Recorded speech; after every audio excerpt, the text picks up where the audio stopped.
Let's get some insights and news shaping the markets. For that, we welcome in Burns McKinney is with us, Managing Director, Senior Portfolio Manager, NFJ Investment Group.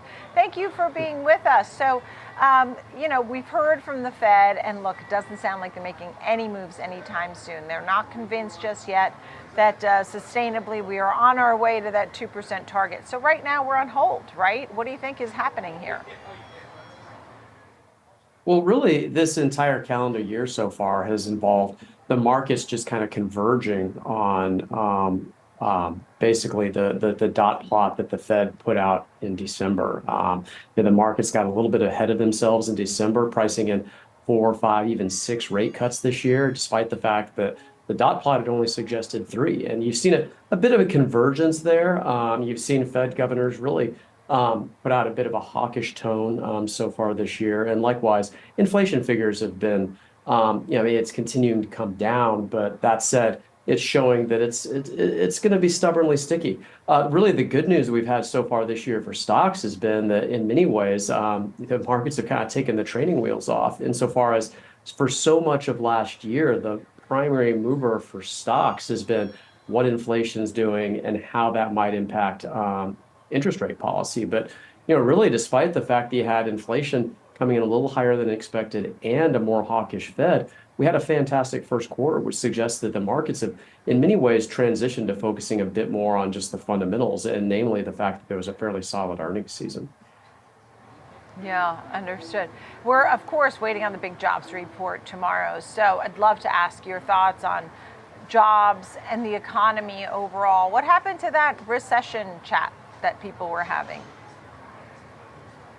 I mean, that's a great question. A year ago right now, it was a near certainty that we were going to have a recession. And the yield curve was inverted then. It remains inverted today. And it seems that we understand that there's a lag to Fed interest rate policy, but the Fed started tightening interest rates 2 years ago. And it really hasn't made so much of a dent insofar as unemployment is pretty close now to where it was when they started raising interest rates. And in many ways, it appears that the central bank kind of successfully threaded the needle insofar as trying to cut job openings without necessarily cutting into jobs. We like to say that you want to get a close shave, but you don't want to cut the skin. And it seems that they by and large pulled that off. Jobs have remained fairly strong, and probably one of the main reasons for that, and the reasons that we haven't necessarily slipped into recession, is that in the pandemic, you in many ways had the economy kind of split off into parts. You have the goods portion, services, housing, and we had a recession in goods, but not necessarily the rest of the economy. Then we had one in housing. Services has remained stable, and so I think by and large, what's happened is that you've had sort of a series of mini recessions, but not necessarily at the same time. We like to think of it in terms of flattening the recession curve, and so suggest that even if you do see services suffer a slowdown later this year, it may, for example, not necessarily be as deep as a lot of prior recessions. I want to get to your stock picks, but as you look at the rate environment and still see this higher for longer environment with rates yields really sitting around November highs, where does that factor in for investors? I think one way that it would be that interest rates may certainly the Fed is in position to lower rates later this year, but we do believe that the long-term bond yields, which is what really drives the stock market, may not dip as low as they have been during this near zero interest rate policy that we've had since the global financial crisis. You might in fact have rates come down, but not necessarily as low as they've been. And if that's the case, then that really could be a catalyst for a turn to value stocks. I mean, you've seen the large cap value index lagged the growth index by 30% last year. And historically, when it's lagged by such a wide margin, it's not only outperformed in the subsequent year, but you've seen value stocks outperform about 3/4 of the time. So we do believe shorter duration instruments and value equities specifically are probably well positioned as a result of this. All right, and then we get to some of your picks. You have Starbucks, Allstate, and Nextera. I don't know if there is a theme. Are you seeing value in all three names? We'll start with Starbucks. If there's a theme between them, it's been companies that are paying dividends and really specifically dividend growers. You look at a name like Starbucks over the last decade, they've raised the dividend in the high teens per year for 10 years. It's a stock that, with respect to value, lately it's trading about in line with the overall stock market. Traditionally, it trades closer to 30 times earnings. And so on an absolute basis, right now, Starbucks over the last 10 years has really only been cheaper during a brief period during the pandemic. And you've got a name there where they've been able to consistently grow same-store sales at 3 to 4% per year. And it's owed in large part to the fact that they sell a legal addictive product. And so that really adds to consistency of cash flows and earnings. Yeah, and look, when you talk about the values that we haven't seen something like this since the pandemic, and you're right, people love their Starbucks. How about Allstate?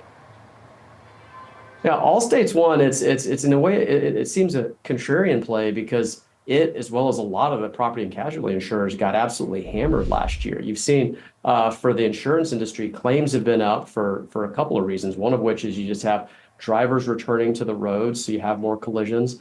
Drivers have been a little bit more aggressive, and then there's also been inflation with respect to repair costs and used cars, all of which has really squeezed their costs. But usually with the P&C insurance industry, when you have a year like that, that actually gives them coverage or the leverage to raise rates, which in fact Allstate's been doing. So investors should reap the benefits for that going forward. And company specific, they're a name. They have a fairly conservative balance sheet. They've spent much of the last decade kind of exiting some of the less profitable businesses or higher risk areas.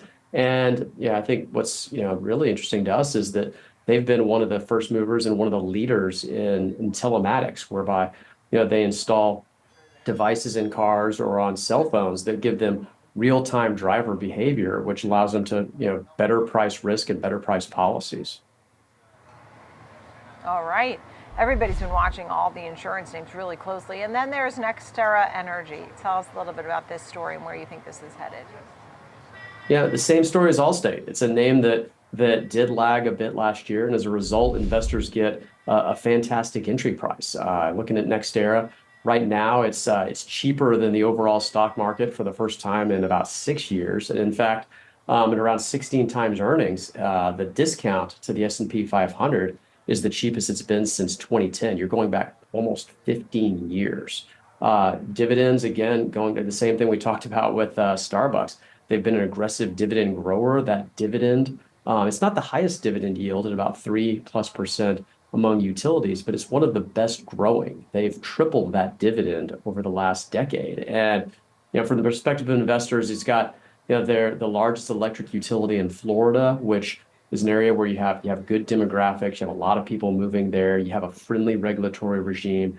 And finally, we always like it when you get a freebie. And this is a name that outside of just the core utility business, Nextera is the U.S. leader in clean and renewable energy. Typically, investors pay a premium for getting that. At this point, you're getting it for close to nothing. So you have kind of a call option on that sustainability theme.